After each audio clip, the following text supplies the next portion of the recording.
Okay, so hello everyone, and welcome to another episode in our ITSS Verona Members Series podcast brought to you by the U.S. Foreign Policy Team. Today, my colleague István and I have the pleasure of welcoming Professor Bernard Finel, who has kindly accepted to take part in this discussion with us today. So Bernard Finel is a professor of national security strategy at the National War College and Georgetown University in Washington, D.C.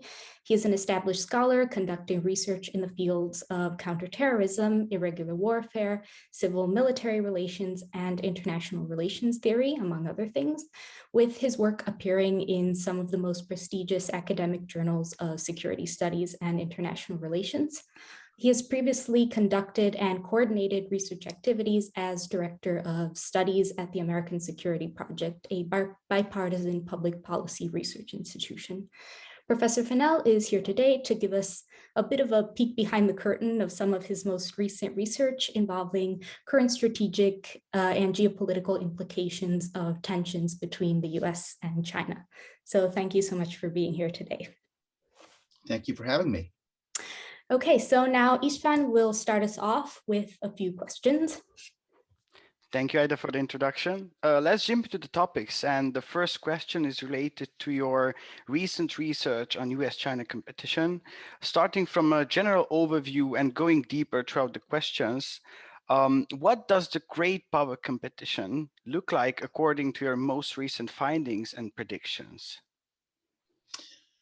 Yeah, so that's really the issue that brought me to this sort of research topic. I mean, on one hand, it is the big issue in the Washington, D.C. defense community circles. I mean, it is the central issue for American foreign policy. But those words, great power competition, seem to carry a lot of connotations. And they harken back to a different era of international politics, right? And when you think about great power competition, it's hard to avoid either thinking about, say, the concert of Europe and the great powers of Europe competing against each other, or in more recent times, the Cold War. And what strikes me as sort of interesting is that those worlds, those patterns of competition, the alliances, the heavy focus on military balances that occurred out of it, and then later on, the Cold War, the ideological competition, the quest for proxy accumulation, and so on. A lot of those dynamics don't feel to me as if they really describe the contemporary international security environment. And so I think there's this gap between the language we're using, which is great power competition, which harkens back to an era, frankly, mostly before nuclear weapons, of multiple competing states in Europe who had very distinct foreign and defense and domestic policies that were separate. Whereas now we live in a world which is much more globalized, much more interdependent. And so I really came to this question of, what does it look like to have great power competition with a country that is essentially your a major trading partner, one of your largest economic partners, a partner that you're so tied in with that even just a few years ago, we used to talk about it not being China and America, but there being this thing called Chi-America. I'm sure you've seen some of those discussions. And I guess the answer I have is, I don't know what it brings. What I'm concerned about as a scholar and someone who's interested in policy issues is sort of a tendency to allow the language, the words, great power competition, to shape our view of what needs to be done in ways that are not necessarily productive, but in fact maybe fundamentally counterproductive. They're too focused on relatively minor and unimportant changes in, say, military balances. We can talk more about that. I know you have a question to discuss that in some depth as well. That push the United States to simply be in a reactive posture. One of the big sort of mantras you hear in Washington is, we just need to compete better. But what does that mean? And very often what it seems to mean is whatever the Chinese are doing, the United States should do as well. And that's really sort of perverse in some ways, because there are some things the Chinese are doing that we don't think are normative or are conducive to international order.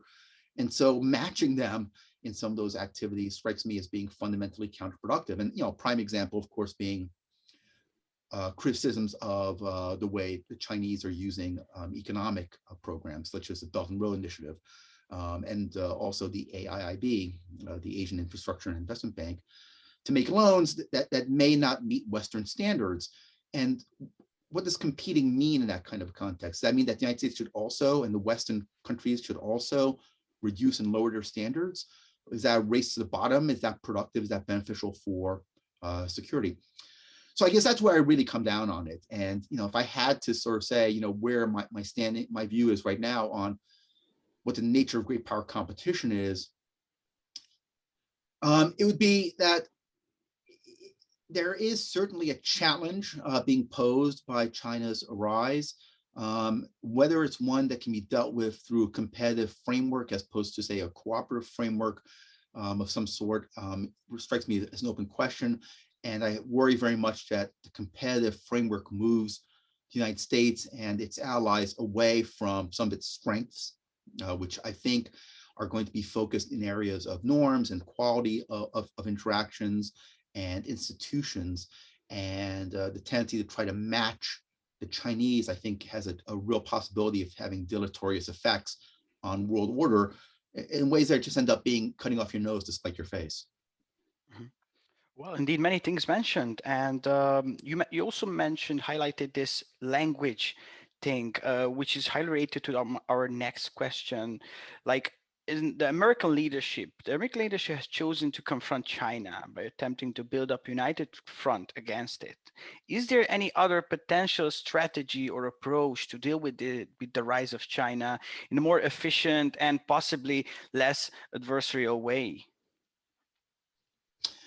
Yeah, so I mean, there's two elements, I think, to that question, or three maybe.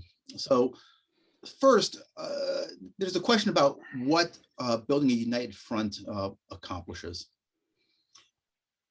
So, I mean, certainly one of the challenges that exists is that the Chinese, in terms of various interactions with other countries around the world, like to structure their interactions in a bilateral format, in part because then they can take advantage of their greater economic weight and geopolitical weight. And so in that kind of a context, sort of creating a united front where multiple countries can share their responses in ways that are coordinated, that don't allow the Chinese to play one country off against another, that may make a great deal of sense. And certainly, I think if you look at the South China Sea, there would have been some benefit in the ASEAN nations coming together sooner around sort of a joint negotiating posture. And it was hard, right? Because the ASEAN nations themselves had some conflicting claims themselves. But that said, I think one could have argued that there were a number of situations where there could have been sort of a pooling of interests, a pooling of responses that would have been beneficial, that would have given additional negotiating power to those countries. In frankly, much the same way that the European states have chosen to band together in the EU for international trade negotiations, right? So that they're not stuck negotiating with larger partners in an unequal footing. But that's not the situation the United States is in, right? The United States isn't in a position of unequal negotiation vis-a-vis China. The United States isn't a weak power, it's a strong power, the strongest power in the world. And so the question then becomes, well, what does the United States gain from having this kind of a buildup? And again, this gets back to in some ways, the implications of this great power competition frame, where I think it's almost by inertia, right? During the Cold War, the United States and Soviet Union competed for partners, proxies, allies, whatever you want to use, whatever term you want to use. But that made sense in a way because, well, a couple of things. One, it was the nature of the post-World War II world where you were dramatically expanding the number of states. And so a lot of countries were sort of creating new political systems from scratch. And there was an ideological component to the competition between the United States and the Soviet Union that was trying to show momentum, right? Was the future going to be democratic and capitalist, or was the future going to be socialist and authoritarian? And so from that perspective, the proxies or the allies, the friends, the partners were themselves the battleground, right? That was in fact what the Cold War is a competition over. Is that still the case today? I don't think as much so. And so the question becomes, is there a more practical reasons for wanting to create these alignments. And certainly one answer might be deterrence in cases where, say, the Chinese are developing local imbalances of power. But where do we see those really? And what is the context in which those are operating? And that's a bit harder to put our fingers on, right? Where is the situation precisely where American deterrence or extended deterrence or deterrence of individual countries is at risk because of overwhelming Chinese power, which would therefore justify this kind of a balancing response? And it's hard to find because the cases where the Chinese clearly are seeming to be making threats or making noises about making threats are places which are idiosyncratic and places where, for various reasons, no one wants to create a joint front with Taiwan, I think is the most prominent sort of example.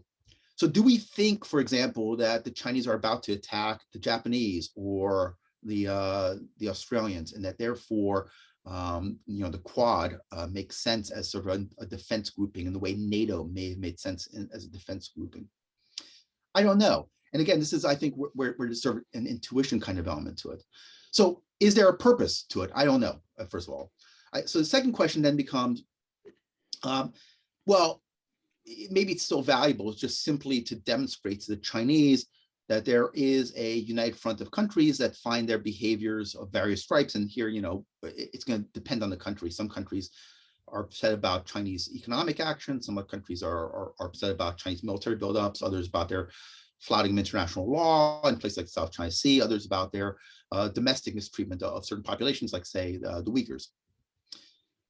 And so in that sense, perhaps a united front is going to serve to signal to the Chinese that they are behaving in a counter-normative fashion, that their behaviors are counterproductive, and that therefore they will choose to change their behaviors. And I guess the challenge there is that I'm not sure everyone agrees on the nature of the Chinese threat.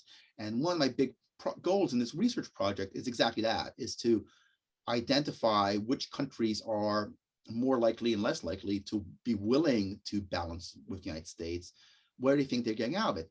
And look, I mean, this is a contentious issue, certainly in Europe, right, where you have a number of countries, Greece, Italy in particular, that have signaled an openness to participate in Chinese projects, BRI, for perfectly reasonable reasons, right? I mean, it's not as if they're doing this just to be spiteful to the West. I mean, it makes economic sense. And oh, by the way, the Greeks in particular, right, were backed into it. We in the West or United States and some places, some of our Western capitals are very critical of the Greeks for having, leased the Port of Piraeus to a Chinese company. But what choice did they have? It was one of the conditions of getting the assistance during the Euro crisis years to adopt austerity measures, to privatize. And so when they privatized the Port of Piraeus, were there any bidders from the United States? Were there bidders from Germany? Nope, it was only the Chinese. So it's one of these issues where, well, how can you expect countries like Greece in this case, but even countries more close at hand, like Pakistan or Nepal or Cambodia, to turn down Chinese money when there's no other money coming in from other actors? And anyway, they may have some concerns about Chinese behavior in terms of intellectual property theft, human rights, and so on. But how does that translate into not wanting to cooperate with them economically? So I think even if you could create this united front, it'd be an ambiguous united front, right? Because there's going to be limitations on countries' willingness to condemn China over issues that they may consider to be second and third order. So I think that there's real questions about whether a united front is viable, for, makes sense, sort of as a matter of strategy first. Second of all, whether it's viable. I guess the third question is that's raised by your question is whether you'd even want to do it, and are there perhaps better, more conducive ways? And here I have to admit, I don't know the answer. And in part, it's because I don't have a real clear sense of Chinese intentions. So I'll say this. I tend to be less hawkish than most on China. I tend to think that on the whole, Chinese demands for sort of equal treatment that have triggered sort of some things, right? It was the failure of the United States to be willing to increase the voting rights in IMF and World Bank that led the Chinese to create AIIB, for example. And so there's some things which are, their grievances are not necessarily grievances. I mean, they just are reasonable requests that were not met. In other cases, there are problematic behaviors. I mean, South China Sea is clearly an illegal set of actions, but is it limited, right? I mean, is South China Sea a harbinger of future actions that we can expect to see spread out into the Indian Ocean, into perhaps elsewhere? Or is that a one-off? And is threatening Taiwan, again, is that the final stage, or is that, again, part of a process?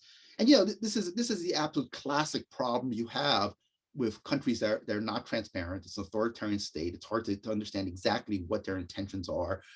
They speak in the Chinese, as you know, in ways that are ambiguous, and it's not always exactly clear what the meaning is of a Chinese century, or being a leading nation, or being recognized as such. And so I guess the long story short about that is that if the Chinese are in fact striving towards some sort of a global hegemony, which is what I think many people in Washington are concerned about, then ultimately there may be a need for some sort of balancing behavior and confrontational posture, which tries to keep them in the box. If, on the other hand, we think that China has relatively limited ambitions, that they remain constrained within the traditional historical scope of China. And here I would note that China has been China within roughly similar Chinese borders for more or less the last 2,400 years. Now, I mean, that's not quite true, right? Xinjiang in the Northwest, Tibet in the Southwest are exceptions to that rule. But look, 95% of the population of China today lives inside a contiguous area, which was identifiably Chinese 2,400 years ago. This is not a culture or a strategic culture or a state that has historically been tremendously expansionist or tremendously likely to start wars. And if that's the truth, that's where the Chinese are going to be limited to reestablishing themselves in their traditional borders, maintaining sort of a dominant position over their immediate neighbors, not necessarily one that's militarily dominant, but one that is, where they are recognized as the leading power in the region. Then I think that there is room for a more cooperative approach, one which is less focused on confrontation, one less focused on, say, deterrence, and one more focused on institutionalizing and bringing the Chinese into international institutions.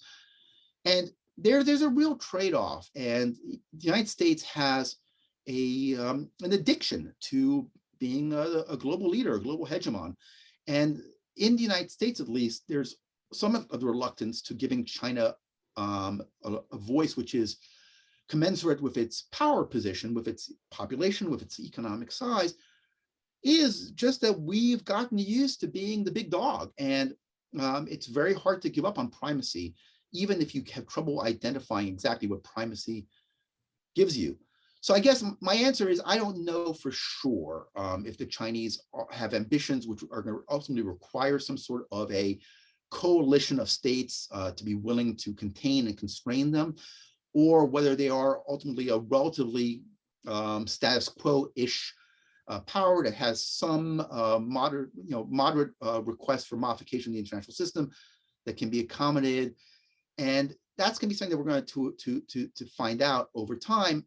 And I'm sympathetic to folks who feel that we need to act now, that if we don't, the Chinese will steal a march and lock in gains because the rest of the world wasn't paying attention. I'm sensitive to that, but I'm also concerned about the self-fulfilling prophecy dynamics here, where the more the United States sort of thinks in terms of especially militarized responses, the sale of submarines to Australia recently, for example, I'm not sure that helps. I'm not sure it doesn't, in fact, just feed into the Chinese sort of defensiveness and paranoia and concerns about being encircled and being disrespected.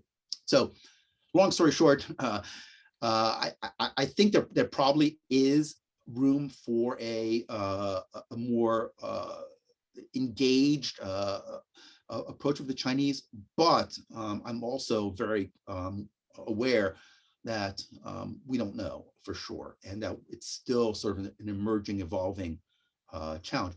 And it's one that could change, right? It's not completely clear that the Chinese intentions today are the same that they'll be in 10 years or 5 years or 10 years. And so that's the nature of the beast.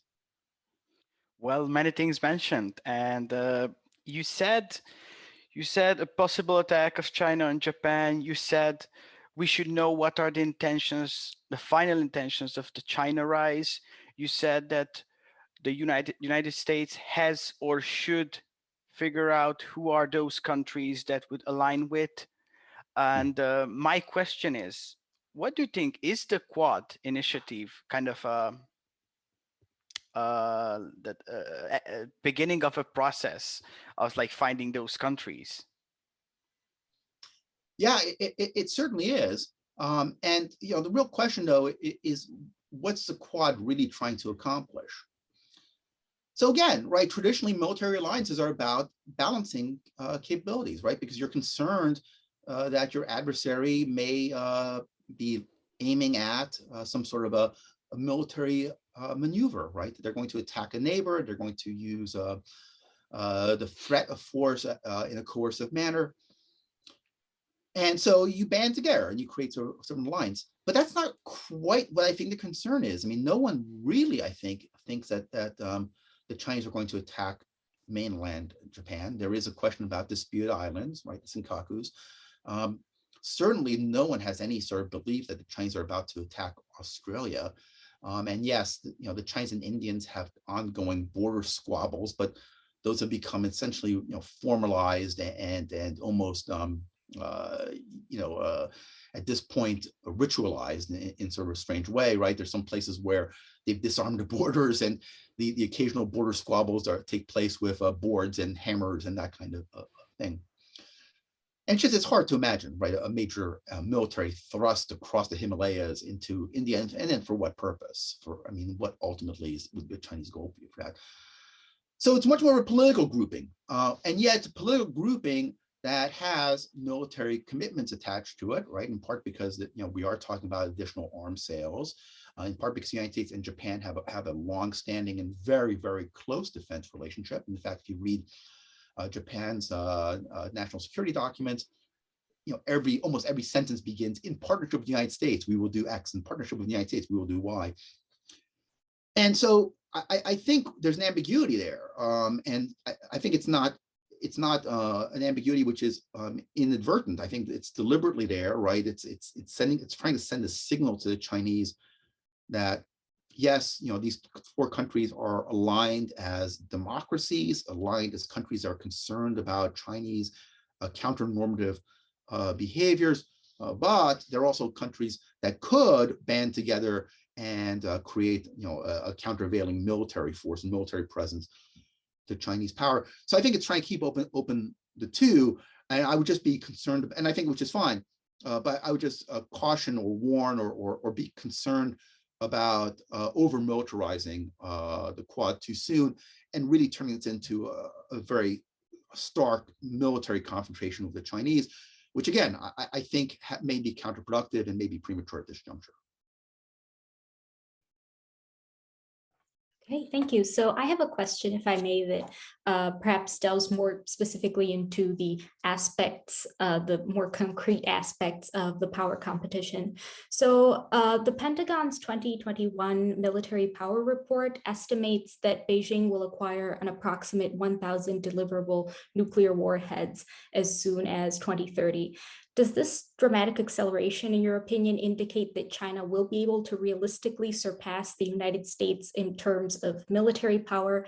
And shifting our focus away also from strictly military aspects, how do you think economic, global, and technological influence will play into this? And specifically, if you might be able to touch on the aspects of the race to the bottom aspect that you mentioned earlier in trying to compete with China. Yeah, no, absolutely. So, the military aspect, I think, is one which is, it's one that gets a lot of play, but it never gets sort of beyond sort of statements that start off with the Chinese are building X, and therefore we have to respond.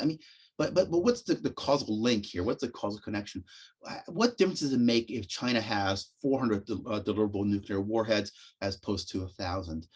And I'll go back to the Cold War, where at one point, it was decided that the United States needed over 1,000 nuclear warheads to deter the Soviet Union. And that was based on all kinds of weird assumptions, but that basically you couldn't have reliable deterrence unless we could guarantee we could kill 2/3 of the population, destroy 3/4 of the industrial capacity.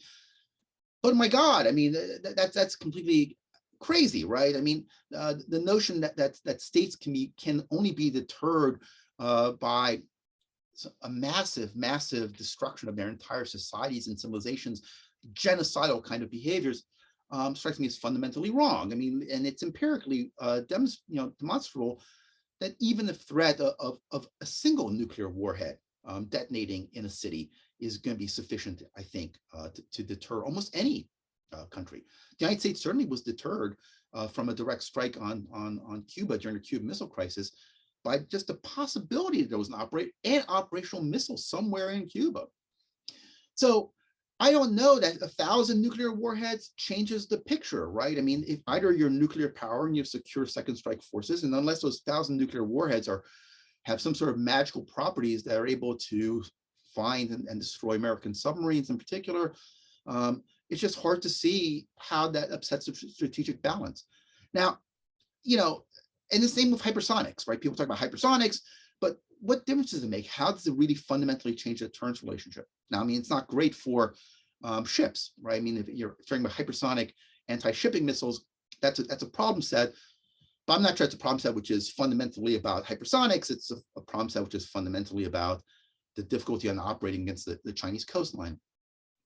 So I guess the long and short of it is that it's hard to identify very clearly what the implications are of these military changes. What difference does it make if they have 1,000 warheads as opposed to 500, if they had 2,000 as opposed to 500, if they had 100 as opposed to 500? I mean, I'm just not sure that nuclear weapons are things that you can play with in an effective manner, and that therefore it's not clear to me that relatively marginal changes are going to make a significant difference. That said, if they're seen as a proxy for something else, then it's possible that you might find countries looking at Chinese military growth, and are reading into that and making inferences from that about what we might call the long-term correlation of forces, right?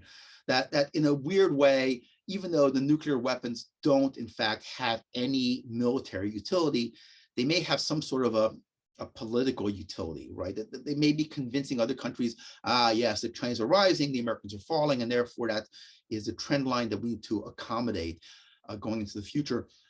But I'm not sure that the response has to be, missiles for missiles or warheads for warheads.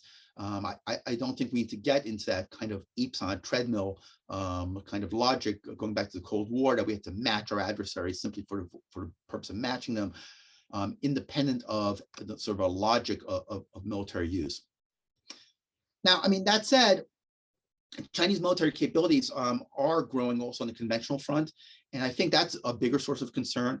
And it's a concern for interesting reasons, but not reasons which are, I think, quite as threatening as we often think in the United States. And so, look, I mean, what's really happened over the past couple of decades now is that the ability of the United States to use force against China with impunity has evaporated. We simply can't project power onto the Chinese coast in the way that the United States wanted to, and even with sort of discussions, doctrinal discussions, and some weapons system discussions about air-sea battle and those kind of things, it just isn't clear. And it's a matter of geography. The United States is operating 10,000 miles away from its coast. The Chinese are on their coast, and you wouldn't expect to be able to maintain that kind of power imbalance. And I would say it's a fool's errand to try to do it. It's competitive. You're at a competitive disadvantage simply because of distance. And if the United States tries to match your Chinese military capabilities on the Chinese coast, in the South China Sea, in the East China Sea, it's a losing proposition. You can do that against a country which is 1/10 your size. You can't do it with a country whose economy is roughly the same as yours. It just isn't viable. So some things you have to just write off. The ability of the United States to coerce China to hold Chinese assets at risk risk-free for the United States is gone. Okay, and that's just something that you have to just accommodate and move on and deal with. On the other issues, though, I think it raises that question about, well, what's the long-term trend, and will countries make decisions about their alignments and their partnerships on the basis of these long-term dynamics and long-term trends? And what do we think of Chinese growth going forward, Chinese and maybe Chinese dominance of certain strategic areas? And so let's talk about growth first. The one thing that I think we're seeing already is a slowdown in Chinese growth, right? I mean, if we've been talking 15 years ago, we've been talking about annual 10% per year GDP growth. If we've been talking about 10 years ago, we've been about 7%. Now, last couple of years has been down to about 5%. Now that's twice the rate of growth among the Western countries, the United States in particular, but it's also declining. And I think that there is a real possibility that they are moving into that sort of middle income trap kind of area where it becomes very, very difficult to really continue to make rapid growths once you reach a certain level of catch up. And I think the Chinese are still there, but that said, the Chinese have 1.4 billion people. It's going to decline over a period of 70 years to about 1 billion. So that will make a difference. But nonetheless, even at 1 billion people, a competent Chinese government is going to have a GDP, which is, China's going to be a GDP the equivalent of a lot of middle income countries, maybe some of the lower end high income countries, somewhere between, say, an Argentina and a Greece. And that's still about 30, 40, 50% larger GDP than they currently have. So there's no avoiding the fact that in the next 10, 15 years, the Chinese GDP in a macro sense will be somewhere 50% larger than the American one.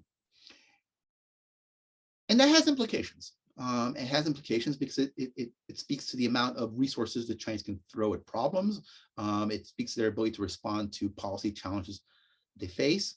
They have a certain advantage in terms of being able to husband or make use of national resources, perhaps a little more effectively, they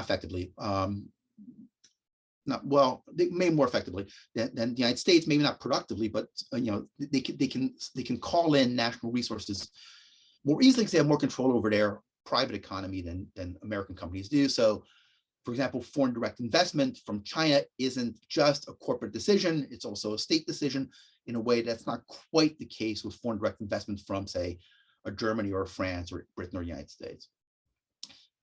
And that does create more resources that can certainly shape partnerships. But then we get back to this original question that we were posing was, well, then so what?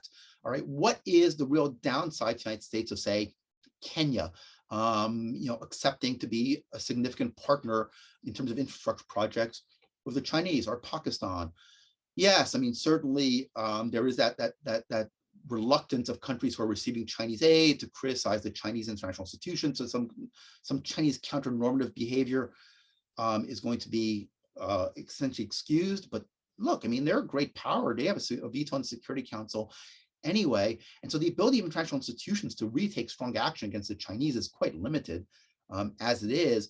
And I think it's really sort of quixotic, especially for American strategists, to be really so concerned about, oh my God, the real downside here is that we're going to lose votes in the General Assembly, or because it's not as if the United States really cares in general about what the General Assembly has to say. So why are we so concerned about the fact that it's hard to get members of the UN to condemn Chinese sort of human rights abuses? If that's the worst case scenario, countries won't vote against the Chinese international institutions. That's not great, because I do think they're important for norm shaping, but it's also not something that is going to keep me up tremendously at night. Now, something that does perhaps keep a lot of people up, and I think is sort of a reasonable source of concern, is whether the Chinese are likely to steal a march in very specific technologies, which are going to create a lock-in advantage. And the ones that we talk about in the United States a lot, obviously, are artificial intelligence and quantum computing are two of the real biggies. There's almost a hysteria about AI and this concern about the Chinese having access to more data than anyone else, and therefore having stronger and more effective AI systems. And I'd say, a couple of things to that. I think that there's some truth to that. But that said, I think we are underestimating the strengths of Western countries and Western firms in particular. in competing on the AI front. I don't actually think that the Chinese are particularly leading in AI. It's hard to see examples of it.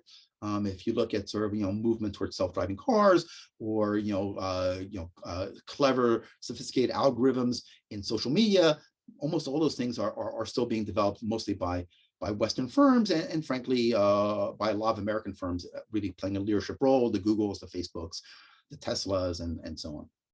And so I don't see it there. Quantum computing, that's still off in the horizon a little bit. I know we're beginning to make progress, but quantum computing is a little bit like cold fusion. It's always 20 years off in the future. It was 20 years off 20 years ago. It was 20 years off today. It's probably gonna be 20 years off in 20 years. I'm probably being overly glib on that front. But what I'll say about it is this: even if they gain advantages, are those advantages lock-in advantages that can never be overcome? And I think that's where there's a lot of debate, and where, again, I tend to be skeptical of the more hawkish positions. I'll give you an example. The debate around 5G and Huawei, I think, was really instructive. But the argument really came down to the notion of, once the Chinese get their foot in the door on 5G, is there any way to displace them, right? Or will they have been locked in standards forever and therefore have won, right, essentially? And I just see no reason to believe that. Technology advances, and after 5G, there'll be a 6G and then a 7G.